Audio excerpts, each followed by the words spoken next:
ಕೋಲಾರ ನಗರದಲ್ಲಿ ಚಿತ್ರದ ವಿಶಿಷ್ಟ ಶೈಲಿಯ ಪೋಸ್ಟರ್ ಬಿಡುಗಡೆ ಮಾಡಿ ಮಾತನಾಡಿದ ದಿ 1979 ಚಿತ್ರದ ನಿರ್ದೇಶಕ ಪುಷ್ಪರಾಜ್, ಈ ಚಿತ್ರೀಕರಣ ನಗರದ ನಚಿಕೇತನ ನಿಲಯದಲ್ಲಿ ಕಳೆದ 2023ರ ಡಿಸೆಂಬರ್ನಲ್ಲಿ ಪ್ರಾರಂಭಿಸಲಾಗಿದ್ದು, ಈಗ ಚಿತ್ರೀಕರಣ ಪೂರ್ಣಗೊಂಡಿದೆ. ಈ ಚಿತ್ರ ಕಳೆದ 1904ರಿಂದ 1979ರವರೆಗಿನ ಪಶ್ಚಿಮ ಬಂಗಾಳದವರು 1960ರಲ್ಲಿ ವಲಸೆ ಬಂದ ಶೋಷಿತ ಸಮುದಾಯದವರ ಕತೆ ಆಧರಿಸಿ ಚಿತ್ರೀಕರಣ ಮಾಡಲಾಗಿದೆ ಎಂದರು.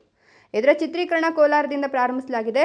ಯರಗೋಳ್, ತೇರಹಳ್ಳಿ, ಕೋಟಿಗಾನಹಳ್ಳಿ, ದ್ಯಾವರ ಸಮುದ್ರ, ನಗರದ ಜೂನಿಯರ್ ಕಾಲೇಜು ಮೈದಾನ ಸೇರಿದಂತೆ ವಿವಿಧೆಡೆ ಚಿತ್ರೀಕರಣ ಮಾಡಲಾಗಿದೆ ಎಂದರು. ಈ ತಿಂಗಳಲ್ಲಿ ಹಾಡುಗಳು ಸಂಕಲನ ಪೂರ್ಣಗೊಂಡು ಜನವರಿಯಲ್ಲಿ ಚಿತ್ರ ಬಿಡುಗಡೆಗೊಂಡು ತೆರೆ ಕಾಣಲಿದೆ. ಇದಕ್ಕೆ ಜಿಲ್ಲೆಯ ಜನತೆ ಸಂಪೂರ್ಣ ಸಹಕಾರ ನೀಡಬೇಕು ಅಂತ ಮನವಿ ಮಾಡಿದರು.